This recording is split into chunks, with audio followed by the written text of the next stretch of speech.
Okay, I got something to talk to you about before we get started on this session that is really important to my heart. For years, people kept saying, well, what do we do for follow-up on this conference? Do you call up everybody every now and then? What do you do? And I said, well, I'll show you what we're going to do, because here's what we have written up, and here's what we've done. Oh, this is not the one. This is okay. This is close, but this says advanced on it. We have worked up this whole conference into a course, and our course is a 7-week-long course where you meet together with somebody one night a week for 7 weeks. Takes about 2 hours. It's good for a small group, for men's group, whatever, to go over the course. And the course does the same thing as the conference, only it's an outline form, and one person teaches it, and then they send people home, and they have homework. And they go over the homework for the week, and they come back, and they go over the homework, and what ministry has been stirred up from the homework, they minister to. And then they teach the second class. Send them home with homework. Go over the homework. Come back. Minister to what's been stirred up in the homework. And everyone says, why would there be stuff stirred up in the homework? Because it's not light and fluffy homework. It's my kind of homework. I will get you. We love doing that because it continues it. It's something that can be done all year round, all the time, as you minister to men. Find new people in your church, new men, to have to set things up and to do the course. It is absolutely an amazing thing. Now, here's the way it's going to work. We're here to get men set free. We're not here to make billions of dollars. I'm not against billions of dollars, but since that's not probably just anyway. So what we're going to do is the course is going to be on the website, puremanconference.com, and you get on the website and it will have the course, and it will have them all in class number 1 in a PDF file. Download it, print it off. Then class number 2, PDF file. And we're also having on there MP3s of me teaching each of those classes, so that you can just follow along the outline and see how it goes. It's not for me to be played during and then everybody listen. No, that's not the anointing. The anointing is when somebody teaches it. So the CDs are there to help the person who's going to be teaching it know how the outline goes and what's being taught on it. It's just for the leader. And the leader teaches it because that's the anointing. There's an anointing for teachers. So let that happen to where it becomes personal to people. It's not about listening to a CD. Cool, huh? As this goes along, the people who are going to be doing that course are going to find out that they are going to be confronted with things that they never knew they needed to be confronted with. And they're going to learn how to minister to things in the weirdnesses of sexuality. So we have developed the advanced course. And what the advanced course is a 7-week course that will teach a man who has been through the conference or who is teaching the course, the basic course, will teach him things that he's going to need to know when he goes to minister it, a deeper revelation. The first one is just going over the entire course, it's going over that, so that's just moving on. The second one is how to deal with condemnation, because one of the big deals that you're going to have is somebody's going to get condemned. Self-condemned usually. So how to deal with condemnation. What is that all about and how to minister to it? The third one is levels of lust. People don't realize, according to Scripture, that there are levels of lust. You can have certain levels of lust and be kind of surface up there, but then it starts getting deeper and deeper, and boy, the deeper levels of lust are nasty. You're going to find that as you minister to people, there are going to be different levels of lust that they are dealing with. Isn't that interesting? Anybody interested in this course already? See? Nobody, huh? Okay, so number 4. I got to remember. Okay. Levels of lust. I only wrote it. What do you want from me? Oh, consequences and conscience. On the levels of conscience, how to deal with conscience and how to deal with the consequences that come with the sin. Wouldn't that be an interesting class? Huh? Yeah. Number 5, I know what the rest of them are. Okay, number 5 is how the enemy works. How to deal with demons and those kinds of things. Okay, because you're going to have to. They're going to show up. Things are going to happen. And it tells you how to deal with that and a much deeper level of the things you will be dealing with that aren't demons. And I'll just let that ride. Being nice here. I'm trying my hardest. Greg, you're just pushing me here. Okay. Number 6 is molestation. Did you know that 1 out of every 20 men you meet has been molested? And that's only the ones that admit it. Are you going to run across people who've been molested? Yes. You're going to have to minister to that? Yes. Okay. Do you know how? No. Okay. Well, that's what it's going to teach you how, okay, on that one. And then the last one is the last class, number 7, is homosexuality. How to deal with it, what it is, what goes on with it, what the Bible says, etc., etc. So it's on homosexuality. So you see the 2 classes, the basic and the advanced. We have these. All of them have CDs with them on teaching them. And we're kind of careful on who we send the advanced out with. We're going to really be careful on that. It's not going to be on the website. We're going to do that personally, okay? Make sure, because it's heavy-duty stuff. But the other one will be on the website, and you're going to be able to do it. All right? So that's the course. Everybody hear me? All good? Just go home and pray. Lord, you want me to do the course? And then hang on to your bootstraps. Going to get good. Okay? Everybody with me? It's all good.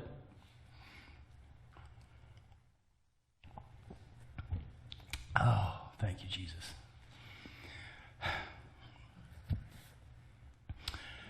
How to love. Lord, we thank you today. I need your help on this one, Lord, as we jump into how this message goes, Lord. I thank you. This is so vastly important. Lord, I just give you praise. I need you right now. Each man in this room needs you. Lord, thank you in Jesus' name. Okay. The command. This is kind of crazy. My whole life growing up in the church, I grew up in the church. Every preacher I ever had, everyone. The big thing they said is, you go out there and you love them people. Go love them. Love them. Then they'll know we are Christians by our love, by our love. Yes, they'll know we are hypocrites by our lack of love. Okay. Oh, Lord. Only problem is, and it does have a problem, is we go out there and we try. And we come back failing miserably. I go out there and try to love people, and then I find somebody like Joe. Talk about just completely messing up everything. How am I supposed to love him? Failure and disappointment. Okay. Get discouraged. Now, come on. Even though we joke around a lot, you know, you tried to love people, and you come across people that it was tough, and you failed miserably. Am I getting the right people? Yep. Yeah? So then the scripture comes out and boldly says to you, husbands, love your wives.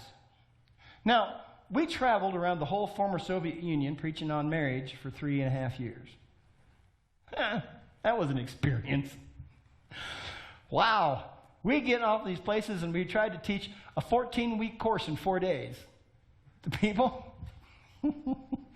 That's why I am the way I am. It was fun. It was just wild. But we get out there and we try to tell these husbands, love your wives. And I had them more than one occasion actually look at me and go, have you ever met her? Well, what's that supposed to mean? And everybody else in the class is going, yeah. You go, oh God, what's the deal? Okay, me? And you'd finally meet her and you go, oh, we talked about you. Oh God. It was because of them that I went to the Lord and said, Lord, these men are asking me how to love. Because we've been told to love, but we never were told how to. How do you do it? Oh, now we're getting into some real interesting stuff. Because how do you do that? Nobody ever said how to. So I went to the Lord and says, you're going to have to show me how to. Okay? Because right in the middle of all this, it also says, love your enemies. Now, had a guy say, This guy just cost me $60,000. And you telling me I'm supposed to love him? I'll love him with a 2x4. Give him a little love tap. Repeatedly. With velocity.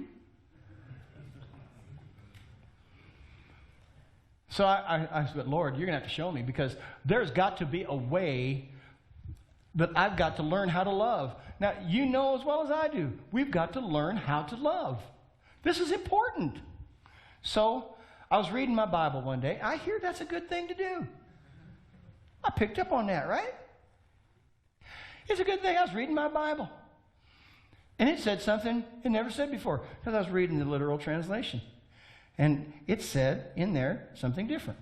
Because John 15:13 is a verse that you all know. You have it memorized. And it says, greater love has no man than this, a man lay down his life for his friends. Now that's what it says in every Bible in this room except mine. Really, the literal translation does not say that. It gave me a hint, and from then on, I've been hitting this heavy. Because that's not what it says. Every greater love is no man than this, a man lay down his life for his friends. Which means what? You can only have one friend and have him for a very short time. Pick up on that? Well, that can't be it. Fact is, this is even the only thing that's done in English in the entire movie of the Passion of the Christ by Mel Gibson. Comes across the screen. Greater love is no man than this. A man lay down his life for his friends. And it shows Jesus on the cross. We've been taught that our entire lives. That if you're going to... All dogs go to heaven. Remember Charlie and the little girl? And Charlie gives his life up for the little girl. And now he gets to go back to heaven. He gets his alarm clock back. Why? Because he gave up his life for her. That's the message. We've been taught that by so many movies, so many everything, that if you die for somebody, then that's greater love. Well, that's kind of like hard to figure out, because I got to love David. Oh, Lord. I'm not going to die just to love David.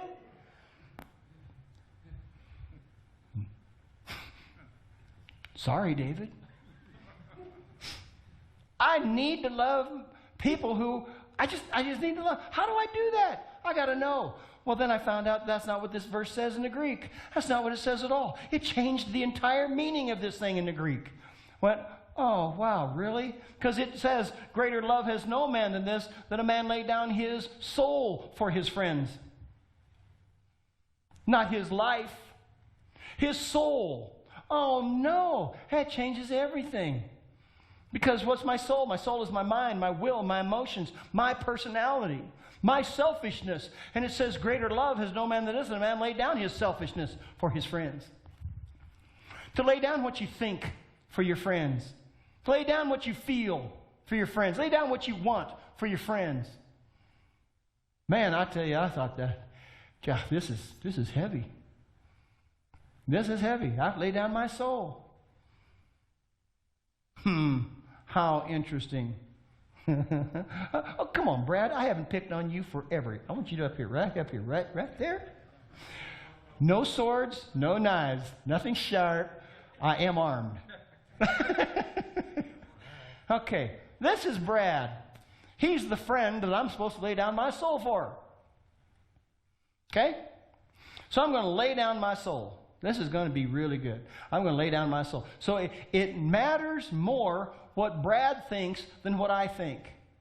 It matters more what Brad feels than what I feel. It matters more what Brad wants than what I want. I'm laying down my soul for Brad. You get it? No, that's stupid. That doesn't work at all. Because I'm trying to be godly here. So I'm going to lay down my godly thoughts for these things. These twisted, weird thinking. I'm going to lay down my godly thoughts for this thing. I'm going to lay down what I want because I'm trying to be godly. For all his ravagings and trying to rob banks and doing all sorts of stuff, and he's just being, and he wants all this horrible. I'm going to lay down what I want for what he wants. That's not working. I'm going to lay down my emotions because I'm trying to love this guy for all these chewed up, wild, rage, anger, weird, freaky stuff that he's doing. I'm laying down my soul for that. Ain't happening. Yeah, I love you too, buddy. It's good having you up here, huh? Yeah. You may have a chair again. Okay, thank you. Yeah, no. My wife actually made Paul almost spew coffee all over me the other day because I was going to do an advertisement for this up front, and so he says, yeah, I'll give you the microphone. I guess. And I says, oh, so how much, what, 20, 30 minutes? And he goes, I says, hey, he who has the microphone has the power. And he says, no, he who has the mute button has the power. See? And my wife says, really? I wish I'd have known that. Just as he was starting to take a drink. And my wife says, well, I wish I'd known I could mute him. No, you can't. Sorry. Yeah. No, can't. Sorry. So obviously, this verse didn't make sense yet. So I went to the Lord. And I said, Lord, really? You said the greatest way of loving is to lay down your soul, and then you didn't teach on it? Really? He says, I taught on it. I said, oh, okay. Yeah, you taught on it, but why didn't you teach it so the disciples would write it down? I know you taught them stuff that they never wrote down, right? So why didn't you teach it so they wrote it down? He says, I did. Where? John chapter 10. No. So here we go. This is going to be really wild. John chapter 10, 1 through 6, and it says, truly, truly, I say to you, the one not entering through the door into the sheepfold, but going up by another way, that one is a thief and a plunderer. We could stay there for a while.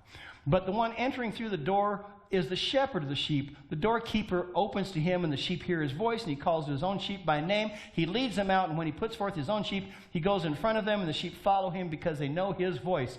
But they will not follow the voice of a stranger, never. But they will flee from him, because they do not know the voice of the strangers. Jesus spoke this allegory to them, and they had no clue what he was talking about. That's what it says. But they did not know what he was. Okay. Because it doesn't make sense. It doesn't make sense. It doesn't even make sense to you. Have you ever been around sheep? They don't follow. You got to get a sheepdog behind them to nip them at them, and then they do what the sheepdog tells them to do. Sheep do not follow. You do not walk up and say something and sheep follow. My sheep hear my voice and they follow me. That made absolutely no sense to anybody here in this room. We talk about this and we go, yeah. Have you ever been around sheep? Not only do they smell bad, they're not the sharpest knife in the drawer. Dumb, dumb, dumb. And God says we're sheep. Think about it. Yeah. So I had a friend, still have the friend. Hey, that's a good thing. His daughter was in 4-H or FFA in one of those, okay, up in Johnstown. And she called him and says, Dad, they're delivering my project to the house today. Don't do anything with them. Just have them put them in a pen, and I'll deal with them when I get home. And she just, because she didn't talk to him, she just is on a voicemail and hung up. Okay. So he waited, and his truck shows up with these weird-looking sheep. And they're weird. And the guy opens up the pen, and these sheep go into that pen, and he closes the pen, and Dave has to sign for it, and he's gone. He says, they're weird-looking. These aren't normal. What's wrong with these things? Oh, well, leave him alone. She said, leave him alone. So he goes in the house, and he's doing something else. And a little while later, he looks out, and he sees one of them out in his neighbor's cornfield. And he goes, oh, man, I must not have secured the backside of the pen, right? And so he went, oh, I'll just go out there. So he went out there, and he got on the far side of the sheep. That's how you do it, right? And you start moving the sheep, and you get them to, and you just kind of keep them going. And he got behind this sheep, and he started pushing on this sheep. The sheep looked up at him, and he started pushing. Come on, like this. And the sheep fell over and died. It died. It went, my daughter's project, I just killed it. So he didn't know. He just left it. I didn't want to touch it. He went home. He called his daughter at the school, had to bring her out of class and everything. He says, I killed one. He says, Dad, these are Caracol sheep. You can't herd them. I don't know what you're talking about. None of that sentence made sense. What are you talking about? She says, I'll be right home. She came home. These are Caracol sheep. K-A-R-O-K-O-L. Caracol. These are the kind of sheep they have in Israel. Now, this made sense to them back then, because these sheep are neat. They have long, stringy fur. They're not the little fluffy cloud thing like we get with Wellington sheep. They're just, and they have a great big fatty tail. And that tail just swells up when they get water, and it's just like a camel's hump. It gets smaller and smaller and smaller. They can last for a long time out in the desert. These are cool sheep, but they're weird. Because the shepherd has to be there when they're born. And when they're born, he does his signature, whatever it is he does, that imprints on that sheep. And he does something. Every time he comes close to those sheep and he checks them for cuts and stuff, he goes, and he imprints that right on them. And he loves them. And they go to him because they have a relationship with him. So he can take his 30 sheep and he just leads them out, and he can put them all in this 3,000 sheep out in this field, and everybody's getting together for something, and all the shepherds go out for shepherd pie. Well, what else do you think they eat? Anyway. And then he comes back after their lunch. He's waddling back up to the sheep. He walks up to 3,000 sheep. How are you going to know which one's yours? They're not branded. Oh, it's very simple. He just walks up and goes and starts walking away. And those 30 sheep that were his could come out and they follow him. Those are Caracol sheep. If you try to herd Caracol sheep, they die of a heart attack. They freak out. Much to David's very great chagrins, okay? I killed it. Okay? Amazing. Caracol sheep. I love them. What is it? It's just like us. You see, the shepherd was there when you got born again, wasn't he? And what did he do? He imprinted on you his signature self, something that you know him by. You know Jesus. You know him. And when he calls, and you know his voice, you can follow him. It's when we quit following him that we quit learning his voice. And then all of a sudden it's harder for us to hear him. Did anybody relate to that? You like that little thing about Caracol sheep? Isn't that cool? It has nothing to do with the subject matter. It's just a freebie because it's so cool. I love it. There's the scripture. John 1. Now you know all there is to know about Caracol. I got pictures of Caracol sheep down in my office. Verses 7 through 10 says, Then Jesus again said to them, Truly, truly, I say to you that I am the door of the sheep. All who came before me are thieves and plunderers, but the sheep did not hear them. I am the door. If anyone enters through me, he will be saved. He will go in, he will go out, he will find pasture. The thief does not come except he may steal, kill, and destroy. I came that they might have life and have it abundantly. Now, I'm not going to teach on that, even though Lord knows we can for a long time. There's good stuff in there. That's not where we're heading. We're heading to the next verse. Verse 11 says, I am the good shepherd. The good shepherd lays down his soul on behalf of the sheep. Really? Jesus said, I am the good shepherd. The good shepherd lays down his soul for the sheep. Wow, because this is Jesus' way of life. This is pretty impressive. It defines his relationship with the sheep. Now, my uncle was a dairy farmer, had a dairy. Twice a day, every cow he had to be milked. twice a day. He had to feed them. He had to move them. He had to get them into the milking machines. He had to do this stuff and get them back out. He had to check them over for wounds and diseases and junk. It was a 24/7 job. And he had no private life. Those cattle owned him. What if he didn't feel good? Tough noogies. They need to be milked. What if an uncle or a niece is having a wedding? Too bad. I got to be at the farm. He might be able to get somebody to take over for a while. How often did he get a vacation? Almost never, because he has to have somebody come in and take care of those cattle for the entire time. What did he do? It didn't matter what he thought, didn't matter what he felt, didn't matter what he wanted. All that mattered was the care of those cows. He laid down his soul for the cows. Just like the good shepherd lays down his soul for the sheep. Doesn't matter what he thinks, feels, and wants. What matters is what's good for the sheep. It's a relationship with them. But watch this. Verse 12 through 13, it says, "But the hireling, not even being a shepherd who does not own the sheep, sees the wolf coming and forsakes the sheep and flees." Flee! "And the wolf sees them and scatters the sheep. But the hireling flees because he is a hireling and there's not a care to him concerning the sheep." Now this is a big deal. If I had 30 sheep and I wanted to take an afternoon off and go to a movie, okay, how cool. So I call up Scott and say, "Scott, will you take care of my sheep?" "Yeah, sure." Piece of cake. What do? They sit around. That's all they do. That's boring. But just nothing. Out in the sun, lean up against a tree. It's all cool. Sheep are just being sheep. So he's going, "Sure, fine, no problem. You're going to pay me minimum wage to go out there and just get there and get a sunburn. It's all good." I go to a movie. While he's out there, a wolf shows up. Now, Scott being really astute, he's very brilliant. He says, "Let's weigh this. Let's see. Minimum wage. Wolf. Nah, I'm out of here." Because he's a hireling. He's not the shepherd. He doesn't own a sheep. Okay? Nobody's going to risk their neck for minimum wage. It ain't going to happen. Okay? So, but the problem is, I being a shepherd, I'm out there taking care of my sheep. Wolf shows up. I will take the wolf on.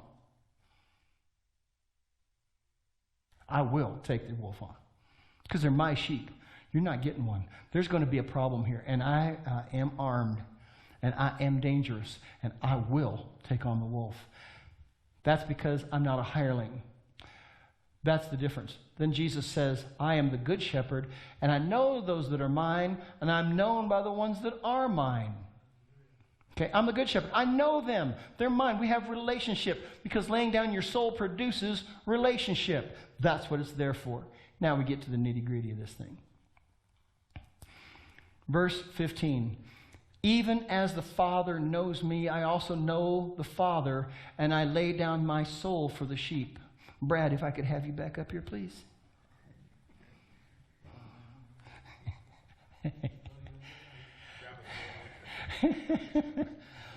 Boy, you got a lot of encouragement. Are they just? Yeah. It has nothing in there about the sheep. And the sheep will sacrifice the shepherd. Pretty much, okay. Okay, so here's my friend, Brad, that I'm supposed to lay down my soul for. Okay? But look at that verse. It says, "Even the Father knows me, I also know the Father, and I lay down my soul for the sheep." It's for the sheep. I lay down my soul to the Father. Here's the issue. Here's Brad. I'm supposed to love him. What do I have to do to love him? Leave him standing right there for a second. I come over here to the Father. And I have an interaction with the Father. And I take what I think. Because I have thoughts about Brad. They're probably not the best thoughts. I have thoughts about Brad. And I come to the Father and I lay down what I think about Brad. But I stay in the presence of the Father until I know what He thinks about Brad. I lay down what I want to do to Brad. I lay down what I want about Brad in every way, shape, or form. I lay it down. And I stay here until I pick up what the Father wants for Brad. I lay down all the emotions that Brad produces in me. I lay down all my emotions and I stay here until I pick up the emotions of the Father to Brad. Now, what a difference. Instead of all the things, there was an interaction between the way I thought, felt, and want, and my soulish junk, and my judgments, and all the stupid stuff about me, and the things that I was having to deal with. I don't, because I go here before the Father, and I pick up what the Father thinks and feels. Now when I come in Brad's presence, I see him the way the Father thinks. I see him the way the Father wants for him. I see the way the Father feels for him. I have everything from the Father for him. Greater love has no man than this, that a man lay down his soul for his friends. What a difference, huh? Because now when I'm coming into Brad's presence, it isn't about Lee at all. It's about the Father, isn't it?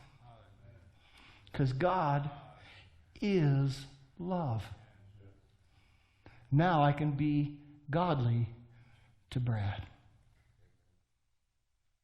No matter how scummy he is.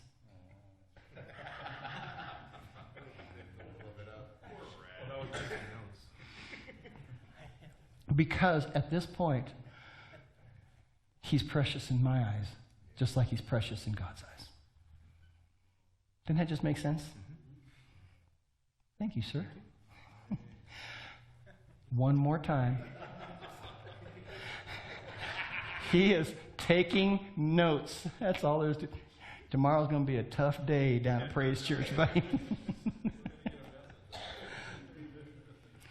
Laying down your soul to the Father for the sheep. Now that's starting to make sense now, isn't it? John 10:16 says, I have other sheep which are not of this fold. I must also lead those. They will hear my voice, and there will be one flock, one shepherd. Initially, he was talking to the Jews. But now, we're to be included. He loves us. He was initially talking to the Jews. There was one fold of sheep, the Jews, and now we're being included. The Gentiles are also coming in, and we are also a flock for the shepherd. See, God is including everybody. There was one, now there's another. They'll hear my voice, and there will be one flock, one shepherd over it all. But verse 17 is the freakiest thing ever.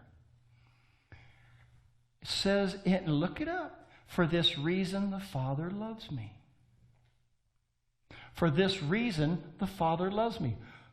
The Father needs a reason to love Jesus? What? The Father needs a reason to love Jesus? No. He says, because I laid down my soul that I may take it again. Now this is kind of wild. This is kind of wild. The laying down and the taking up.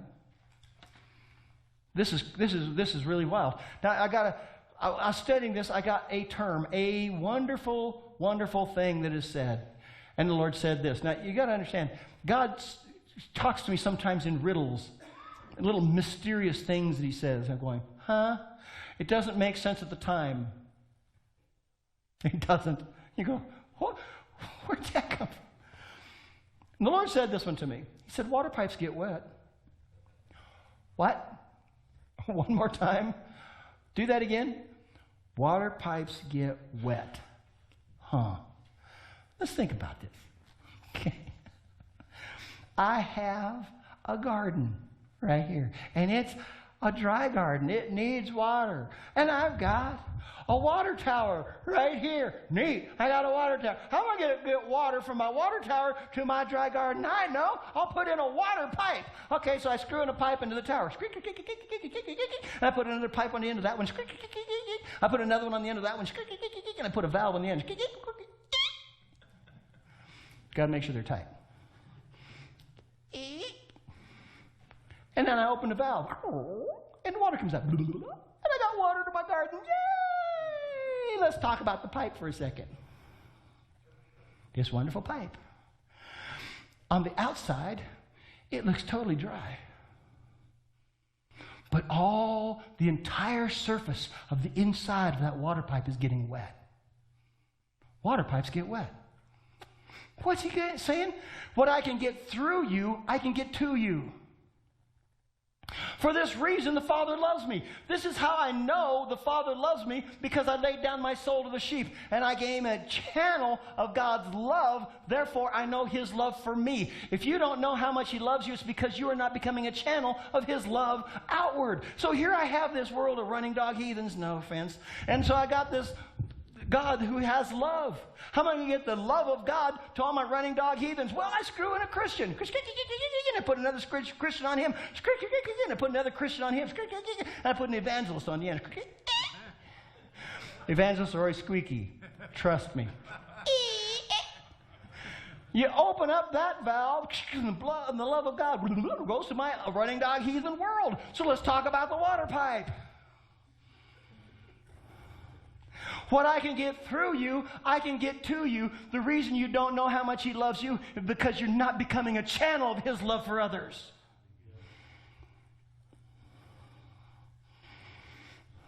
Man, that makes more sense than you just know. Dang.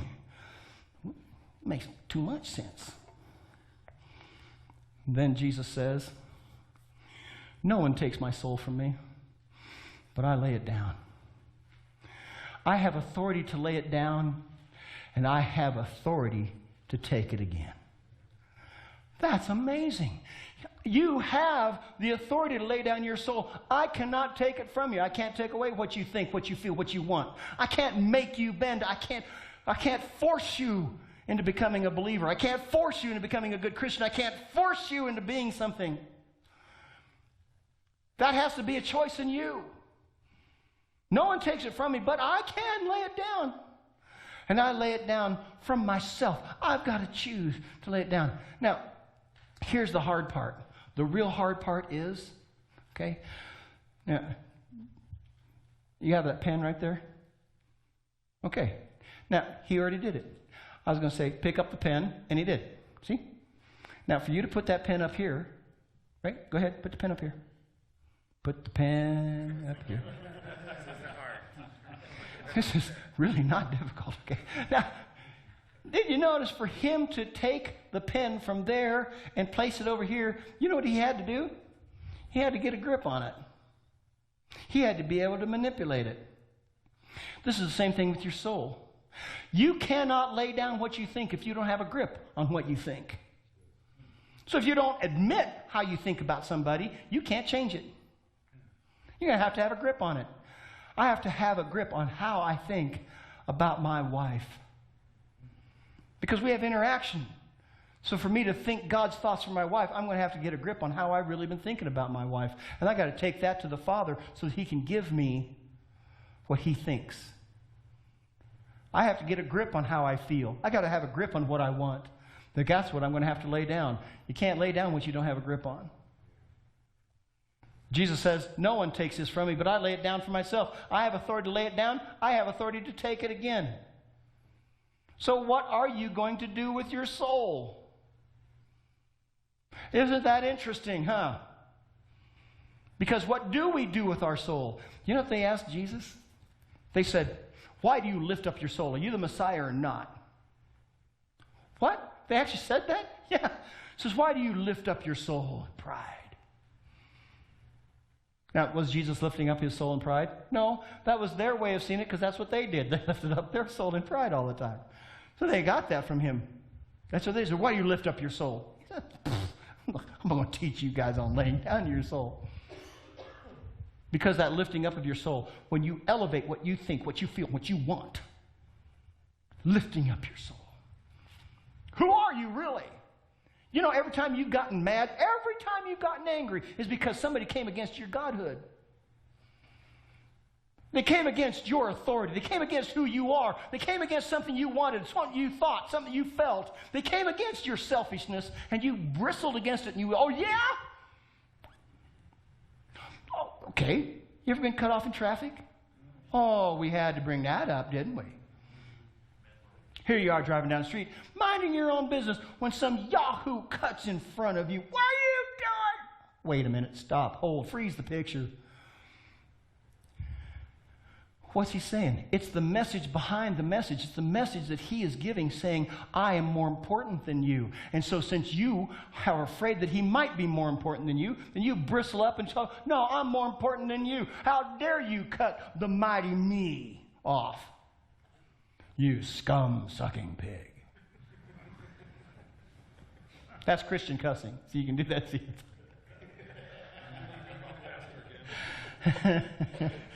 Okay? That's ridiculous. Because they cut you off, they're not better than me. Who told you that was the message? You told you that was the message because you are not sure who you really are.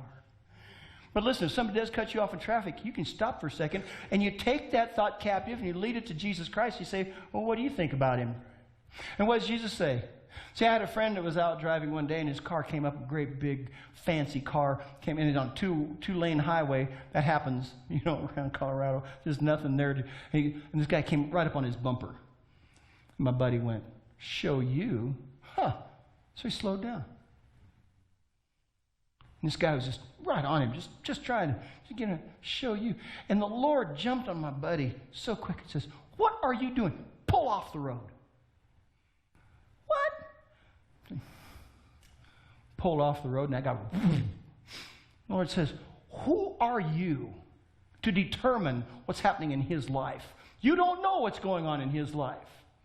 Maybe his wife was having a baby in the back seat and needed to get to the hospital. Maybe somebody had been injured. Maybe there was a real emergency. Maybe he needed to be somebody.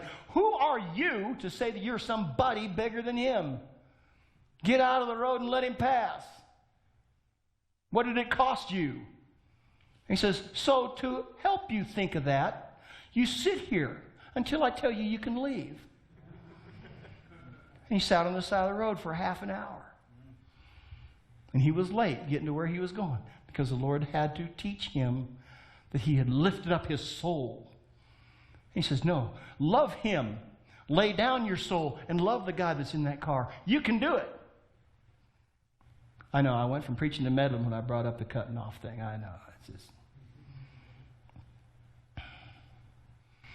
What is really sad is the second part of that verse says, I received this commandment from my Father. What? It was a command, not a suggestion, to lay down your soul. I received this commandment. Jesus says he had a command from his Father to love. Wait a minute. Do we have a command to love? Yeah. Nah, say it isn't so. Oh, you mean that one that says, thou shalt? You know, it starts off with the thou shalts. Even though it's in a new translation, but you still feel the thou shalts. You shall, you must love the Lord your God with all your heart, soul, strength, and mind. Now, wait a minute. That means I have to lay down my soul even for the Father. If I'm going to love him, greater love is a person who lays down his soul. I've got to lay down my soul so I can love the Father. Doesn't that take humility to love him? Is this a new neural pathway for some of you? You can smell the burning. Okay? And then it says, and the second is like unto it. Love your neighbor as yourself. Oh, wait a minute. I've got to lay down my soul and pick up the soul of Father for myself. I've got to learn to love me. I've got to learn to love me too. Not lust me, love me.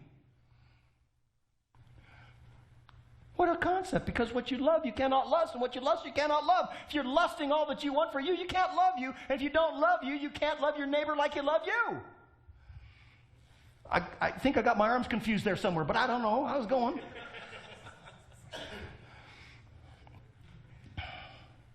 John 12. This is too funny. Now, those of you who are astute and quick of mind, you understand that John 12 comes after John 10. But it comes before John 15, 13, right? So John 10, Jesus taught on it. John 12. Truly, truly, I say to you, if the grain of wheat that falls into the earth does not die, it remains alone. But if it dies, it bears much fruit. The one who loves his soul loses it. The one who hates his soul in this world will keep it to everlasting life. Let's look at the Greek there. One who loves his soul is the Greek word phileo. It's not agape. It's how to be a buddy, a friend, compadre. If I love my soul, I'm going to lose it. Greek word apollomy means to destroy completely. So here's my soul, my buddy, my soul, the way I think, the way I feel, the way I want my buddy, my soul. If I love my buddy, my soul, I'm going to kill him. It's a destruction because that's not what I'm intended to do. It will destroy who I really am. However, if I will go ahead and hate my soul, Greek word miseo, this is one of those tricky words to translate because what it means is hate. That's it. If I hate the benefit I'm getting out of my soul, then what will happen? I can keep it. Philoso, guard it. This is crazy. If I'm guarding my soul and pulling up my soul, my body, my everything, I'm killing who I really am. But if I will lay down my soul and hate the selfishness I can get from it, what's going to happen? I'm going to guard this thing and I'm going to be perfect in it.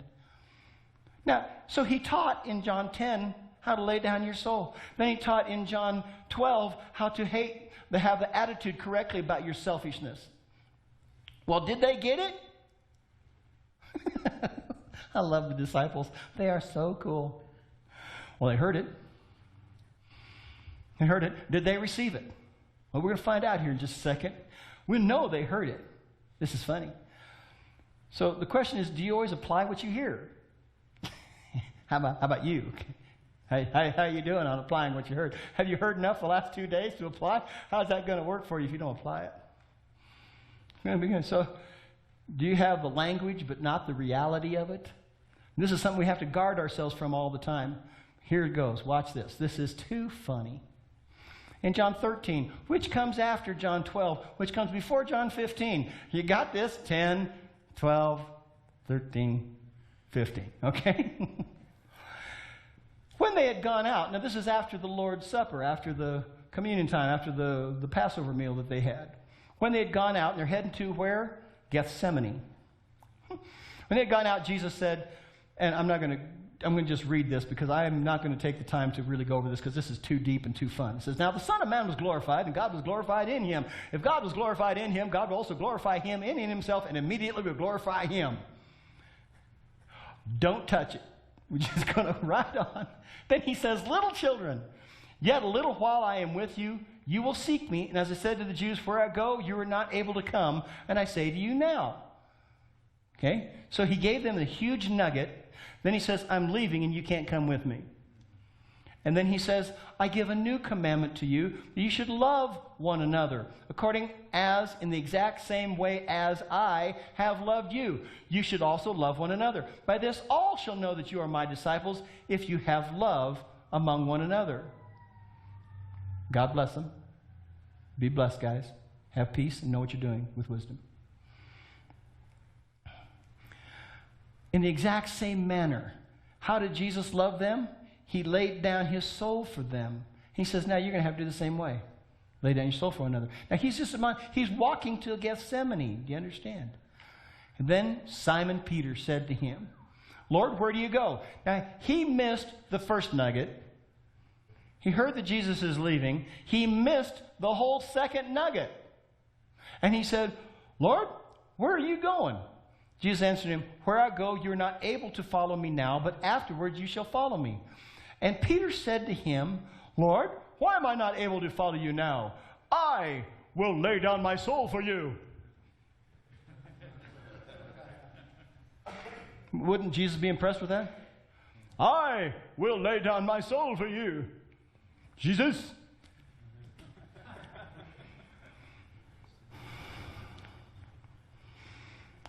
Jesus was not singularly impressed because of what he said.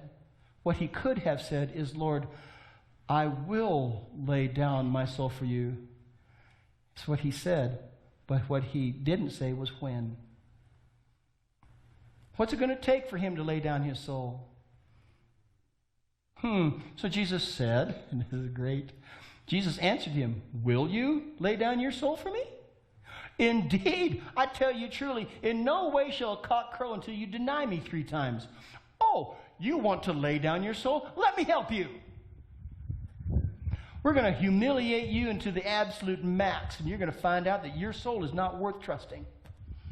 Let me help you. Let me show you what's in your soul, okay? Let me help you. What happened? Cock crowed.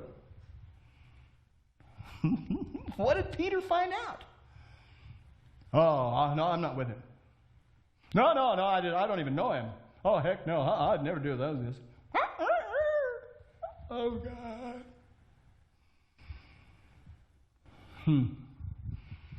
How funny. And then it jumps right into John 15:13. It says, greater love has no man than this, that a man lay down his soul for his friends. We're looking for that greater love. So we got to love the way Jesus did. See, they had the language. Peter had the language. I will lay down my soul for you. He had been taught laying down the soul. He'd been taught about the soul. He'd been taught about the soul. But he didn't have the application of it on my selfishness is what I have to lay down. He didn't have it. Jesus was trying to teach it to him because it's the highest calling ever. Laying down our souls? Well, it's God's command and will. Really is. It's something he tells us to do. But it requires a huge cost. Are you willing? Oh, you're not willing yet? Oh, well, cool. Then what must you go through to make you willing? Anybody want to challenge God right here? Okay, God, I dare you make me willing to lay down my soul. Anybody? What? No altar call is going to bring that out? You're not going to do that? Challenge God? Come on, people. No. What's it going to take? Well, are you ready for that cost? Look at what it says in John 3:16. For God so loved the world that he gave his only begotten Son, that everyone believing into him would not perish, but have everlasting life. Now we know that verse, but see, it doesn't stop there. Because if you throw a 1 in the front of that reference, it makes it 1 John 3:16. And it continues by saying, by this we have known the love of God. Because that one laid down his soul for us. And on behalf of the brothers, we ought to lay down our souls. See, just because the translators didn't have the guts to translate it the right word, suke, which means soul, we have this thing about life in there. And if you want to put the word self in there, self-life, that would probably make sense. But on behalf of the brothers, we have to lay down our souls. His story must continue through us. So it brings us to the fine point.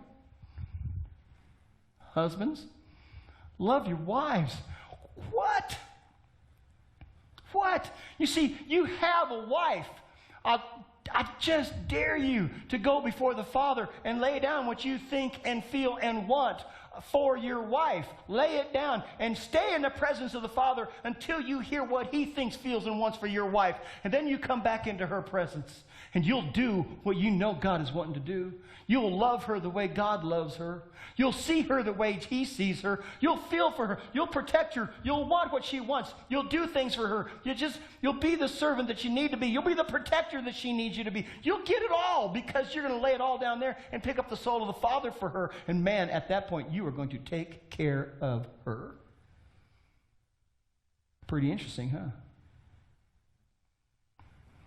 Okay, Brad, right up here.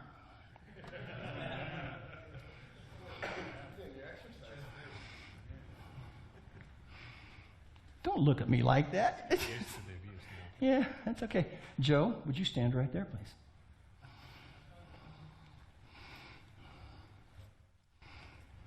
Now, both pivot and turn this way.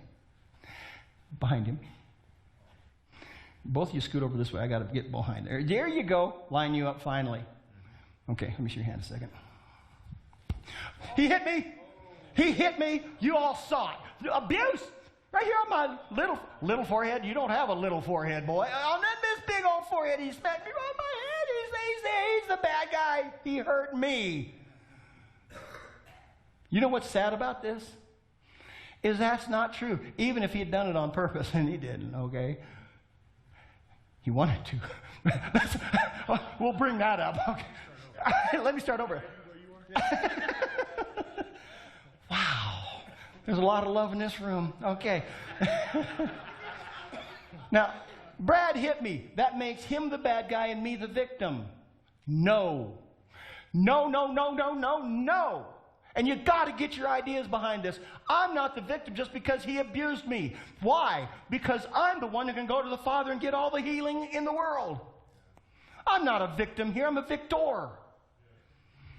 He hurt me. Now, what makes the victim here is him. He's the victim because Satan, oh yes, woo!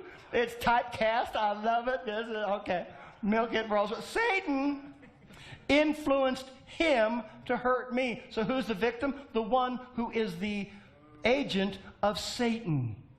So if I lay down my soul, I come to here. Now it's kind of cool because I am no longer a hireling.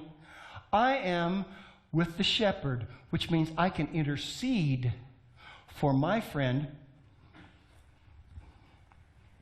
against the enemy, and I will win. And there's nothing you can do about it, is there? That was worth everything right there. But you see the issue. The issue is, who's the victim? He is, because he's been used of the enemy. I can forgive him and pray for him and be there for him because he is the victim and he's the one that hurt me. You've been hurt by somebody? Lay down your soul for your enemy. What happens? You're going to find your ministry. It's going to flourish in the people that have hurt you. You got it? Is this heavy? Thank you, gentlemen. And Joe.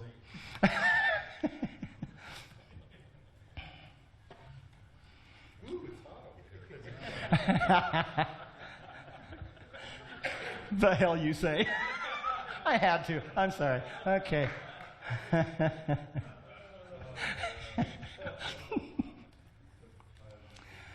Love your enemies. Are you willing to pay the price to do it? Because it's going to cost you. It's going to cost you your selfishness. What do you get out of it? Well, this is fascinating because what you get out of it is your destiny and your purpose for living. Is it worth it? Oh, yeah. What do you get out of it? The ability to walk the Christian walk like you've never known possible before because you're learning how to love. So you can truly be Christ-like. That's how Christ did it. That's what the goal is, to grow us all up to be like him. For we are being conformed to the image of Jesus Christ. Being Christ-like is the goal. It is so worth it. Let's pray. Father our God, I thank you. I thank you that you are bringing us to a much deeper place in you. That we can be the Christians that you've called us to be, that we can be the ones who have the guts to love somebody, to be the men who have the ability to take on what is necessary, to do what is needed, to be the one to love others. Help us to love, Lord. May we call on you and become the believers that you have called us to be. And for this we will give you the praise and the glory and the honor. In Jesus' precious and holy name, amen. God bless you all. You are awesome. Praise Jesus. Hallelujah. If you want to do something like the Pure Man course, just talk to me. I'll get you all squared away. You want to do some things? That's cool. You want to become a shirt? It's going to take some work. It's going to take some times. Learning how to minister to men. Folks, we can do all this. You want another one of these conferences? Anytime, anywhere. Doesn't matter. We'll do her. Okay? That makes sense? Now, go out and love your wife. Would you? You are dismissed. Be blessed.